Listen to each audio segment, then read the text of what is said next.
Viewers, আমি এখন দাঁড়িয়ে আছি বগুড়া জেলার আদমদীঘি থানার হলুদঘর যে গ্রাম রয়েছে, এই হলুদঘরের পাশেই এখানে কিন্তু নতুন একটা আদিবাসী পাড়া হয়েছে, নাম হয়েছে হরিপাড়া। মূলত দেখেন একদম এই যে পাশ দিয়ে কিন্তু বয়ে গেছে ছোট্ট একটা নদী। এই এলাকার লোকজন এটাকে বলতেছে কিন্তু খাড়ি, এটার নাম হচ্ছে ইরামতি। এই ইরামতি খাড়ির পাড়েই কিন্তু এনাদের এই যে বসবাস।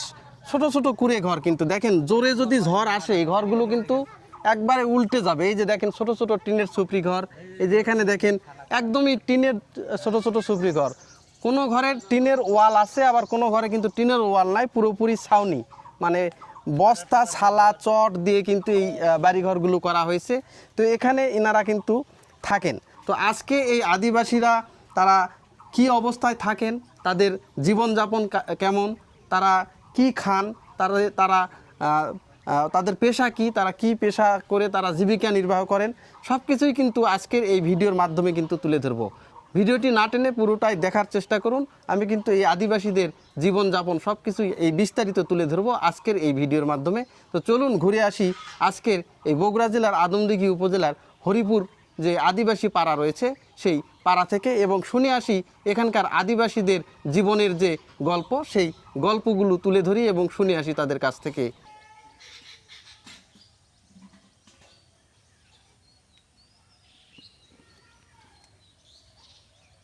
এই যে দেখেন বৌদি কিন্তু এখানে এই যে কুচিয়া মাছ কাটতেছে, দেখেন এই যে পিস পিস করে, যেরকম করে গুছি মাছ কাটে এইরকম করে এই মাছগুলো কিন্তু কাটা হচ্ছে। এই যে কাটার পরে এইগুলো কিন্তু সুন্দর করে আজকেই কিন্তু রান্না করা হবে। কি দিয়ে রান্না করবেন বৌদি এইগুলা?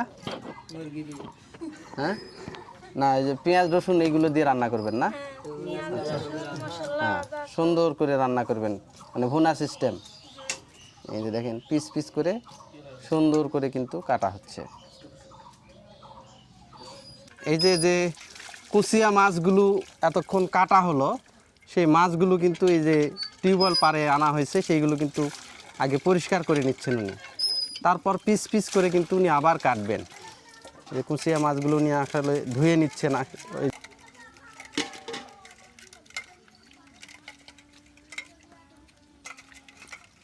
এই যে দেখেন মাছগুলো কিন্তু ধোয়া হচ্ছে। এই যে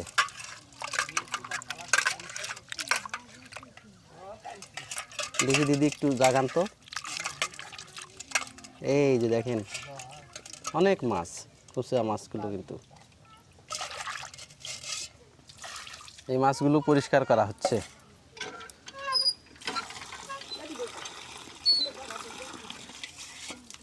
কাকা এটা কি কিনা নিলেন নাকি?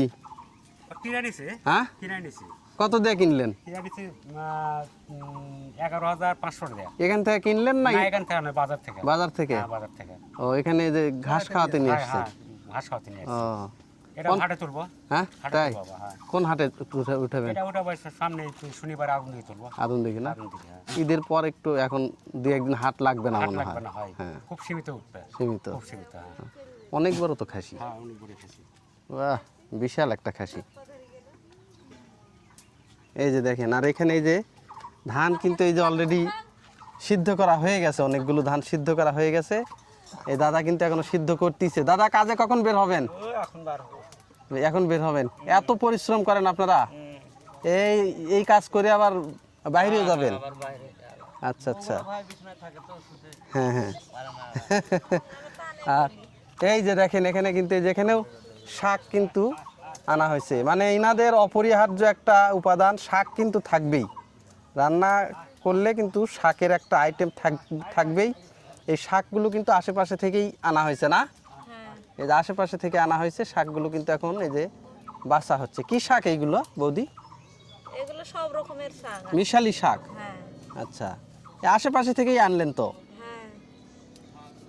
এই যে দেখেন শাক আনা হয়েছে। দাদা আপনারা কি কাজে যাবেন আজকে না যাবেন না? যাবেন, খাওয়া দাওয়া করেই চলে যাবেন?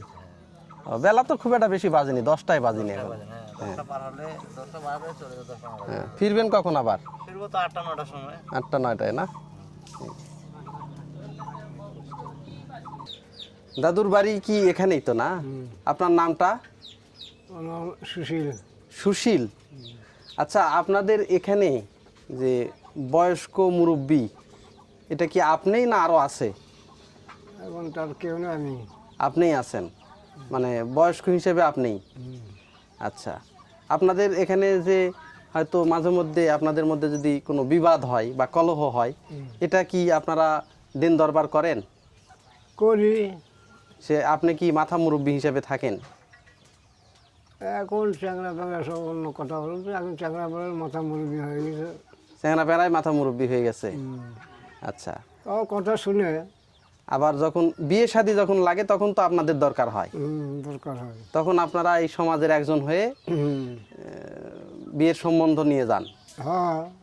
আচ্ছা, আপনার বয়স কত এখন? কত হতে পারে? এটা আপনিই জানেন, আপনার বয়স তো আমি অনুমান করতে পারবো না। একটা অনুমান করেন কত?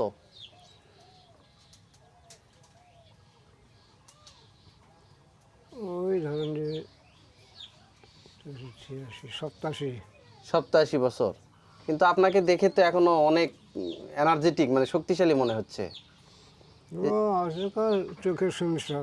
আচ্ছা, এই যে আপনাদের মধ্যে কিন্তু মানুষজন একটু বাঁচে বেশি দিন, এটার কোনো রহস্য আছে কি?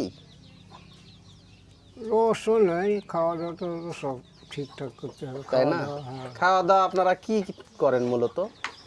কি এই ভাত এটা সেটা খাই, এই কি আচ্ছা, খাবো, কিছু খাই না। তাই শাকসবজি এগুলোই খান। হুম। আচ্ছা, আপনাদের এখন আপনারা কোন ধর্ম পালন করতেছেন? আমরা এখন ধরেন যে এই হিন্দু ধর্ম পালন করি। হিন্দু সনাতন ধর্ম। আচ্ছা, আপনার তো বয়স এখন অনেক হয়েছে, হ্যাঁ? আজ থেকে 50 বছর আগে আপনারা কি সনাতন ধর্মই পালন করতেন, না আপনাদের কোনো নিজস্ব ধর্ম ছিল? ও নিজস্ব ধর্ম আছে, সনাতন ধর্ম পালন করি। তাই আপনাদের যে দেবতা, মানে আপনাদের আদিবাসীদের যে দেবতা, হ্যাঁ, বুঝছি। ওটার মূল দেবতা কি? এখন এখন মূল দেবতা আমাদের এই যে এখন এই যে পদ্মা পূজা হয় না, হ্যাঁ। পদ্মা পূজা হয়। হ্যাঁ, মনসা পূজা, পদ্মা পূজা যেটা ওইগুলা হচ্ছে আমাদের মূল মূল। মূল ধরা হয়। কিন্তু ওটা তো দেখা যাচ্ছে যে হিন্দু ধর্মেরই একটা দেবী। হ্যাঁ, হিন্দু ধর্মের। এই কারণে আপনারা আস্তে আস্তে আপনারা সনাতন ধর্মেই কনভার্ট হয়ে গেছেন। আচ্ছা, আপনাদের মূল অনুষ্ঠানটা কি এখন এখানে? এখন মূল যেমন সনাতন ধর্মে আছে দুর্গাপূজা, ওরা মেন ধর্ম করে। দুর্গা পূজা হয়, মনসা পূজা হয়, এই তারপর অন্য অন্য পূজা হয়। আচ্ছা, বিভিন্ন জায়গায় আদিবাসীরা ক্যারাম পূজা করে, কারাম পূজা মানে ডাল পূজা। না, বুঝি, ওটাও আমাদের মধ্যে করছিল, এখন করে না। আপনারা আর করেন না? না, এখানে করেন না। না। আচ্ছা, আপনার বাড়িটা কোথায় ছিল? আগে আমরা বাড়ি ছিল নওগাঁ কাঁঠালতলি, কাঁঠালতলি, ওখান থেকে এখানে আসছেন। চলে আসে। আচ্ছা, এখানে কি আর আপনাদের আত্মীয় স্বজন আসবে না আপনারাই? আত্মীয় স্বজন আসে, দাওয়াত দিলে আসে, সব ও, নেমন্তন্ন করলে আসে। রান্না করলে আসে। বুঝতে পারছি।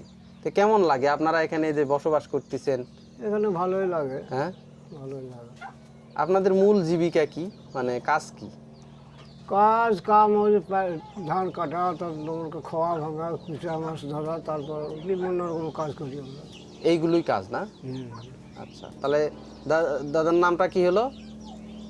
ভিউয়ার্স দেখেন, এই যে এই পাড়ারই কিন্তু একজন বয়োজ্যেষ্ঠ কিন্তু লোক এখানে বসে আছেন, ওনার নাম সুশীল। আসলে ওনারা আদিবাসী, ওনার বয়সটাও কিন্তু মোটামুটি 85-86 বছর। আসলে ওনাকে দেখে কিন্তু আসলে বোঝার উপায় নেই যে ওনার বয়স কত, কারণ আদিবাসী সম্প্রদায়ের ভিতরে এনারা কিন্তু একটু দীর্ঘজীবী হন এবং তারা কিন্তু খুবই পরিশ্রমী হয় এবং তারা শেষ দিন পর্যন্ত চায় যে তারা মানে কাজ করে খেতে। তারা এই যে মাঠে ঘাটে মাছ ধরা বা এই যে কৃষিকাজ এইগুলোই কিন্তু করে। কিন্তু দেখেন আসলে ওনার বয়স দেখে কিন্তু বোঝার বয়স নাই যে ওনার বয়স কত। এখন এখানে যে এই যে 15 থেকে 20টা যে পরিবার রয়েছে, ধরতে গেলে এই 15 থেকে 20টা পরিবারেরই কিন্তু মুরব্বী এই সুশীল দাদা, কিন্তু ওনার বয়স কিন্তু এখন 86 বছর।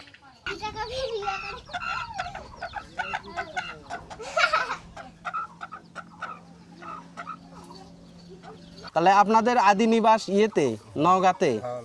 আচ্ছা, আপনাদের এখানে কারেন্ট আসছে? হ্যাঁ, কারেন্ট তো কতদিন আগে আসছে? তা তো মনে করেন যে 5-6 বছর। 5-6 বছরের আগে কারেন্ট দিচ্ছেন। এখানে আপনাদের নিয়মিত আপনার বিল টিল সব কিছু নিয়মিতই আসে? হ্যাঁ নিয়মিত আসে। ও, যে সুন্দর বাতাস পরিবেশ, কারেন্ট তো লাগেই না, হ্যাঁ? আর যে গরম দেখলি কয়দিন রাত্রে লাগে। কয়দিন গরম করলো, গ্রামের ভিতরে তাও গরম, কিন্তু এখানে তো আবহাওয়া ঠান্ডা, বাতাসই তো হয় না, তো কি ঠান্ডা লাগে। তাই না? আজকাল না তাও একটু ভালো হয়।